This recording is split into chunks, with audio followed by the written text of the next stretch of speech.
Ripples of Rathbone's Reckoning. Henry Rathbone was born in 1837 in Albany, New York.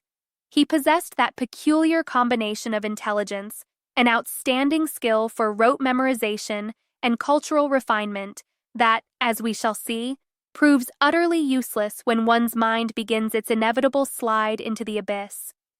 His father, Jared Lewis Rathbone, played mayor until death relieved him of the burden of civic duty.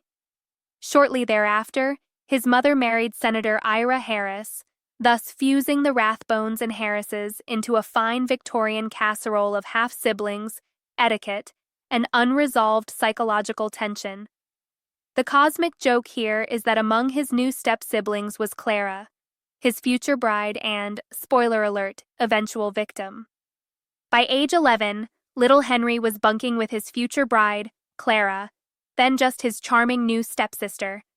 A stepbrother turned suitor, cue the violins and Freud's raised eyebrow. One suspects the limited gene pools of Albany society left little room for picky courtship. Fast forward to 1867. Henry and Clara, now blissfully ignoring the family tree, tied the knot in a respectable ceremony that not even Albany's gossips could fully unravel. Apparently, Victorian society believed that if you're going to keep it in the family, you might as well make it legal. They produced 3 children and, for a time, a fairly convincing impersonation of domestic harmony. 3 children who would later serve as unwitting witnesses to their father's spectacular mental collapse. Here's where our tale takes its delicious turn toward the macabre. The Lincoln assassination had left its ghost not only in Ford's theater, but lodged firmly in Henry's tortured cerebellum.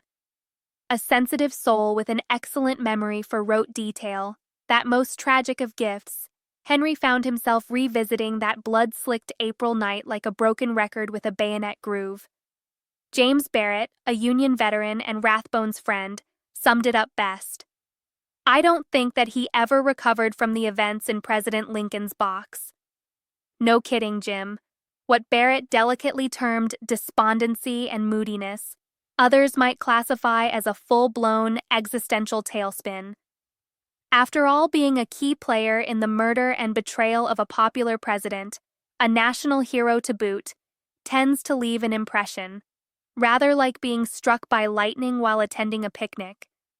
The guilt gnawed at him with the persistence of a cosmic termite, eating away at whatever sanity he'd managed to accumulate during his cultured Albany upbringing.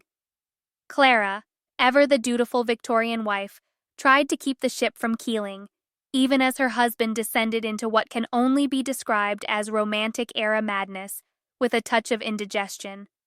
Then, because the universe apparently has a twisted sense of humor, President Garfield got himself assassinated in 1881.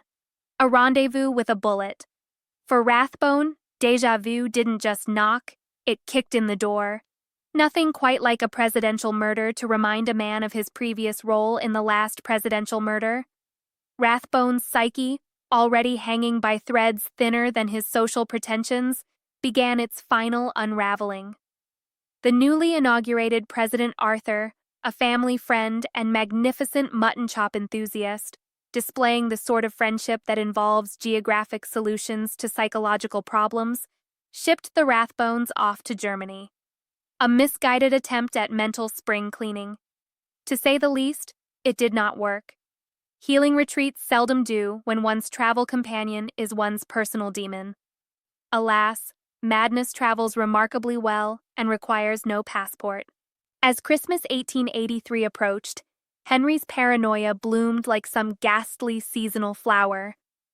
By Christmas of 1883, Henry's mind resembled a poorly curated attic, cluttered, haunted, and highly flammable. He was suffering from dyspepsia, that dainty 19th century euphemism for ulcers and existential dread, and, more concerning, paranoid delusions. He began suspecting Clara of infidelities she had neither the time nor temperament for, and concluded that invisible intruders were scheming to snatch the children. Convinced that phantom assailants lurked in every shadow, he began exhibiting that charming combination of jealousy and delusion that makes domestic life so explosive. Perhaps the ghost of Abraham Lincoln had dropped by to wish him a merry crisis. On the night of December 23rd, Rathbone went full Macbeth. Rathbone apparently decided that the best way to protect his family from imaginary intruders was to become a very real one himself. Imagining threats, he demanded Clara confront them. She did, wisely instructing her sister Louise to lock and barricade the children's door. Because when your husband is hearing whispers and holding a gun and knife, you skip the marital counseling and deliver some practical home security. What followed was operatic horror. Henry followed his wife into their bedroom. He shot Clara thrice, then proceeded to carve her up with what one might generously call artistic enthusiasm, stabbing her numerously. Ford's Theater rekindled for good measure.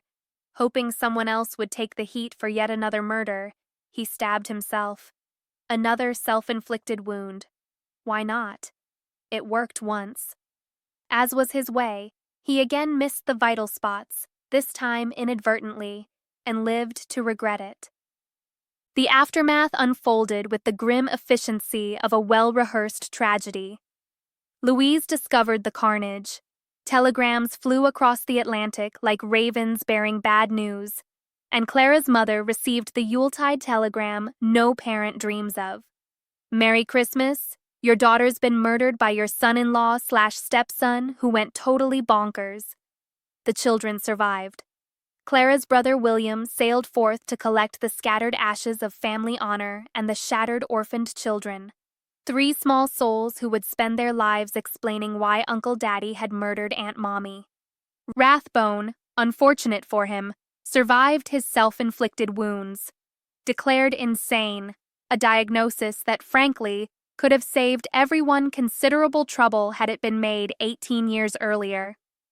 He spent his final years, the remaining 28 years of his life, pacing the halls of a German asylum, still murmuring about Lincoln's box like a cursed stage actor who forgot his cue in 1865 while contemplating the cosmic irony of his existence. Rathbone died in 1911, outliving everyone but the guilt. The universe, in its quirky bookkeeping, ensured that his descent was slow, public, and thoroughly annotated.